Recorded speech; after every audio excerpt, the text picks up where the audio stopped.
Hoje falo com Eduardo Guterra, presidente da Federação Nacional dos Portuários, FNP. Tudo bem, Eduardo? Tudo bem.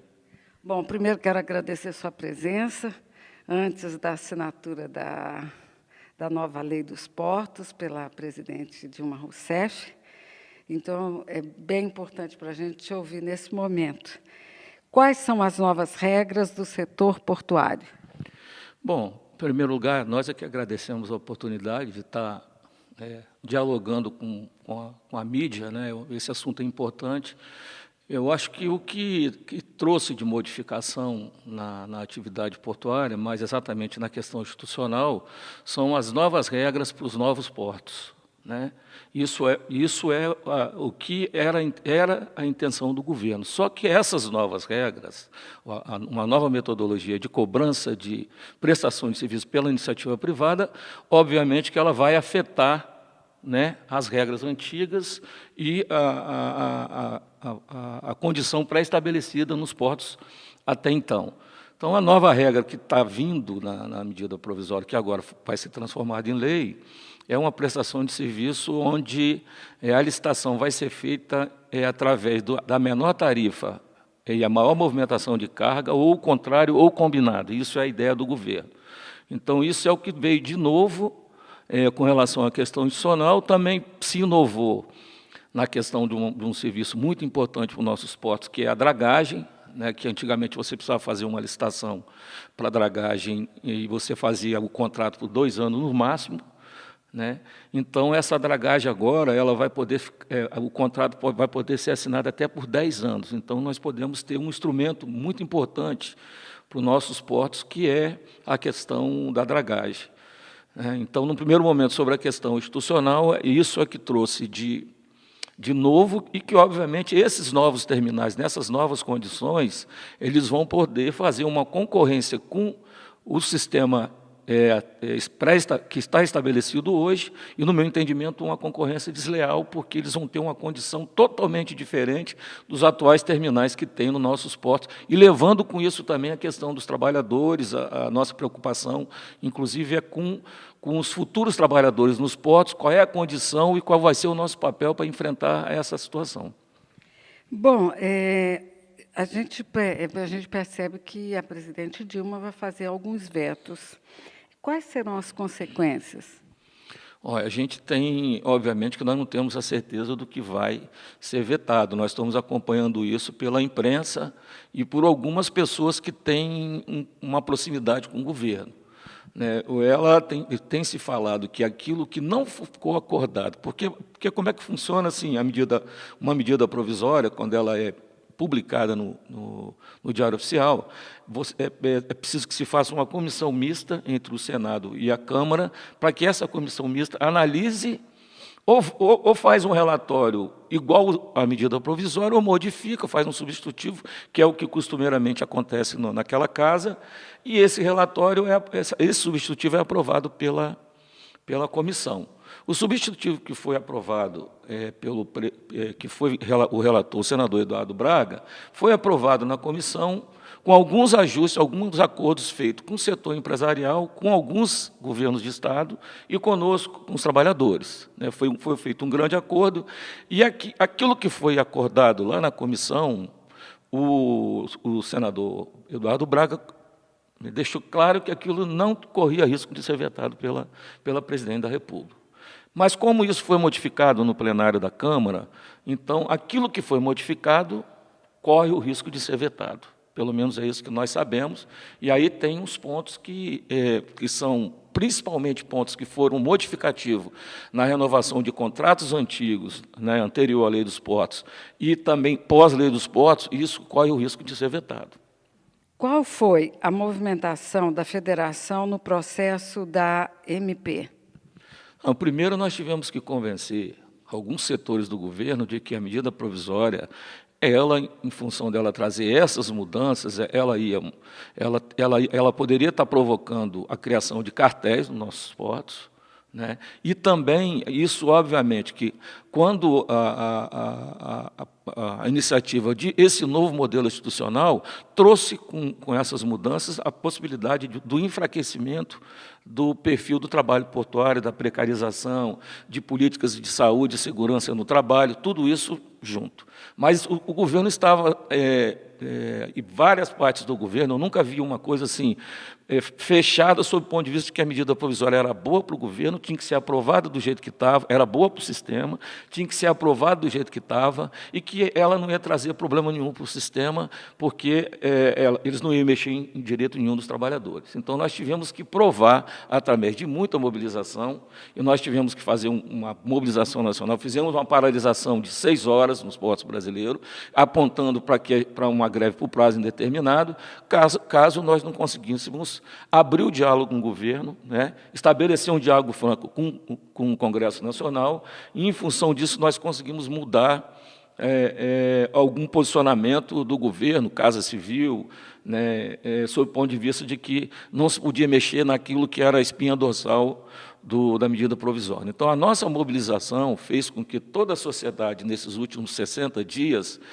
passasse a ver a questão portuária de uma forma estratégica para o nosso país, dado o enfoque que foi dado pela imprensa e o grande debate que se deu em função da necessidade de se aprovar a medida provisória. Então, a nossa estratégia, desde o primeiro momento, foi, nesse sentido, abordando dois focos. Primeiro, a preocupação com os portos públicos, né, a preocupação com aqueles portos que já estavam pré-estabelecidos, que passaram a exercer a prestação de serviço público através de uma modelagem, que era um leilão, pagando em cash para exercer essa prestação de serviço, e, obviamente, a entrada de uma nova modalidade, e o que isso afetava nos atuais trabalhadores e nos futuros trabalhadores. Porque a nossa preocupação não era com o sistema em si, só, né, com os atuais trabalhadores, mas sim com o futuro desses trabalhadores. Quem seriam os novos trabalhadores? Em quais condições esses trabalhadores, aliás, vão trabalhar? Essa foi a nossa preocupação, e eu acho que nós conseguimos mostrar isso para a sociedade. Cumprimos um papel importante nessa discussão. Então, você acredita que não terão, então, 2 categorias de trabalhadores nos portos? Não, 2 categorias sempre, 2 tipos de atividade de trabalhadores nos portos sempre existiram, né, e vai continuar existindo, que é o trabalho avulso e o dos empregados. Isso sempre esteve vivo na atividade portuária. O modelo anterior a esse que está vindo assim, já deixava facultado para os empresários a opção de trabalhar com empregados e com avulso. Então, isso não trouxe nada de novidade para a gente. O que houve foi um grande debate acima disso, até mesmo eu vejo, por falta de conhecimento, de achar que, ao nós estarmos defendendo a opção de negociação com o setor empresarial, nós estaríamos querendo impor uma condição aos novos terminais. O que nós defendíamos, e eu acho que ficou no texto, é o seguinte: se não existe a obrigatoriedade, também o governo não deve vetar a possibilidade. Que foi isso que está no texto, que nós podemos ter, a partir de agora, com esses novos terminais, uma negociação franca, de chegar para o empresário, ele fala: nós queremos trabalhar com vínculo, ótimo. Nós queremos trabalhar com empregado, ótimo. Então, nós vamos negociar o acordo coletivo para essas condições dos seus trabalhadores. Nunca nós vamos aceitar, e aí sim, aí é uma questão de ideologia, que o empresário estabeleça o salário que ele quer pagar aos trabalhadores. Então, esse é o grande desafio nosso. Então, eu acho que, ao contrário do que se falou na grande imprensa com relação à questão dos órgãos, porque os órgãos hoje, no Brasil, eles são todos eles dominados pelos empresários, não são os trabalhadores, nem são os sindicatos que dominam os órgãos. Os empresários é que indicam a diretoria desses órgãos, que indicam o secretário executivo, que faz a contratação dos seus funcionários para gerir o trabalho avulso nos portos.